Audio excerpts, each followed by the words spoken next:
Hello दोस्तों। आज की कहानी दादाजी का श्राद्ध। नवीन एक 8 साल का छोटा सा बच्चा था। आज वह स्कूल में छुट्टी के बाद बाहर निकला तो उसकी माँ कविता उसके इंतजार में खड़ी थी। उन्हें देखकर नवीन दौड़ता हुआ उनके पास आया। कविता, बेटा जल्दी से घर चल और आज जल्दी से होमवर्क कर लेना, कल हमें गांव जाना है। नवीन, क्यों मम्मी, गांव में क्यों जाना है? अभी मेरे स्कूल की छुट्टी भी नहीं है। कविता, बेटा घर चल, सब बताती हूँ। घर पहुंचकर नवीन जिद करने लगा। नवीन को गांव जाना बहुत अच्छा लगता था, लेकिन जब से दादाजी नहीं रहे तब से उसका मन गांव जाने का नहीं करता था। गांव में दादी थी, लेकिन नवीन को दादाजी बहुत प्यार करते थे। कविता, बेटा परसों दादाजी का श्राद्ध है, इसलिए हमें कल गांव जाना है। नवीन, माँ ये श्राद्ध क्या होता है? कविता उसे श्राद्ध के बारे में सब कुछ बताती है।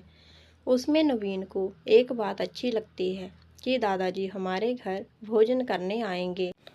अगले दिन नवीन अपने मम्मी पापा, कविता और राकेश के साथ गांव पहुंच जाता है। वह जाकर दादी के पैर छूता है। दादी उसे ढेर सारा प्यार करती है। वह ध्यान से देखता है कि दादी पहले से बहुत कमज़ोर हो गई हैं। नवीन, दादी आप तो बहुत कमज़ोर हो गई हो। दादी, हाँ बेटा, तेरे दादाजी तो मेरा बहुत ध्यान रखते थे। अब मेरे से घर का काम भी नहीं होता और अकेले में कोई बात करने वाला भी नहीं है। नवीन, तो आप हमारे साथ चलो, वहाँ पापा मम्मी के साथ रहना, फिर हम दोनों बहुत सी बातें करेंगे। नवीन की बात सुनकर कविता और राकेश का थोड़ा डर गए कि कहीं उनकी माँ उनके साथ चलने के लिए तैयार ना हो जाए। दादी ने दोनों की ओर देखा और वो समझ गई कि इनकी मर्जी नहीं है मुझे साथ रखने की। दादी, बेटा मैं यहीं ठीक हूँ, वैसे भी तुम्हारा घर बहुत छोटा है, मैं वहाँ कैसे रुक पाऊँगी। उसके बाद दादी ने राकेश का सामान की लिस्ट दे दी और कहा, दादी मैंने पंडित जी को बोल दिया है, वे सुबह 11 बजे आ जाएंगे, तू यह सामान इकट्ठा कर ले। राकेश थैला लेकर सामान लेने चला गया। कविता घर के कामों में व्यस्त हो गई। शाम तक राकेश के बड़े भाई और भाभी पहुंच गए। साथ ही राकेश की बहन रमा भी पहुंच गई थी। पहला श्राद्ध था, इसलिए पूरा परिवार इकट्ठा हो गया था। जिस घर में कल तक सन्नाटा पसरा रहता था, वहां आज काफ़ी चहल पहल थी। दादी अपने बेटे बहू और बेटी को देखकर बहुत खुश थी, लेकिन उन्हें यह भी पता था कि यह सब 1-2 दिन का ही मेला है। शाम होते होते दादी को दादाजी की याद सताने लगी। जब वे जिंदा थे तो इस घर में हमेशा मेला लगा रहता था। गांव वाले उन्हें बहुत मानते थे, इसलिए हमेशा कोई ना कोई उनके सामने अपनी परेशानी लेकर आ जाता था, जिसका समाधान दादाजी करते थे। गांव के आपसी झगड़ों को सुलझाने के लिए दादाजी को बुलाया जाता था। अगले दिन दादाजी का श्राद्ध था। सारी तैयारियां हो चुकी थीं। ब्राह्मण को भोजन कराया गया, दान दक्षिणा देकर विदा किया गया। उसके बाद पूरे परिवार ने भोजन किया। दादी और मम्मी सबको भोजन परोस रही थी।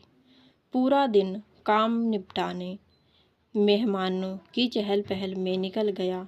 रात के समय बैठकर बातें कर रहे थे। नवीन, मैं अब दादी के पास रहूँगा। यह सुनकर सब अकबाक रह गए और नवीन की ओर देखने लगे। कविता, बेटा तू यह क्या कह रहा है? तेरी पढ़ाई का क्या होगा? वैसे भी तू अभी इतना बड़ा नहीं हो गया कि दादी की देखभाल कर सके। नवीन, नहीं माँ, दादी को अब किसी के सहारे की ज़रूरत है, नहीं तो वो भी दादाजी की तरह चली जाएंगी। मैंने फैसला कर लिया, अगर आप लोग दादी को अपने साथ नहीं रख सकते तो मैं दादी के साथ रहूँगा। दादी, बेटा मैं ठीक हूँ, तू कभी कभी मुझसे मिलने आते रहना। नवीन, नहीं दादी, जिन बच्चों को आपने पाला पोसा उनके पास आपके लिए टाइम नहीं है। मैं आपको छोड़कर कहीं नहीं जाने वाला। नवीन की बातें सुनकर सभी की आंखें शर्म से झुक गईं। सभी ने नवीन को बहुत समझाया, लेकिन नवीन अपनी जिद पर अड़ा रहा। राकेश और कविता को बहुत गुस्सा आ रहा था। वे दोनों ना अपनी माँ को साथ ले जा सकते थे, ना नवीन को यहाँ छोड़ सकते थे। अगले दिन बड़े भैया भाभी और बहन रमा तो वापस चले गए, लेकिन कविता और राकेश को रुकना पड़ा। राकेश, इससे तो इसे साथ ही नहीं लाते। चलो माँ, अब तुम ही हमारे साथ चलो। ये तो मानेगा नहीं। नवीन, नहीं पापा, दादी कहीं नहीं जाएगी। इस घर में दादाजी की कितनी यादें बसी हुई हैं। आप जाओ, मैं दादी के साथ ही रहूँगा। दादी ने भी बहुत समझाया, लेकिन नवीन नहीं माना और हार कर राकेश और कविता को वापस आना पड़ा। चलते समय दादी ने राकेश से कहा, दादी बेटा, अभी वह गुस्से में है। मैं 1-2 दिन में इसे समझा कर मना लूँगी, तब तू इसे आकर ले जाना। घर आकर दोनों उदास मन से बैठे थे। मन नहीं लग रहा था। कविता पहली बार अपने बेटे से अलग हुई थी। वह बैठकर रोने लगी।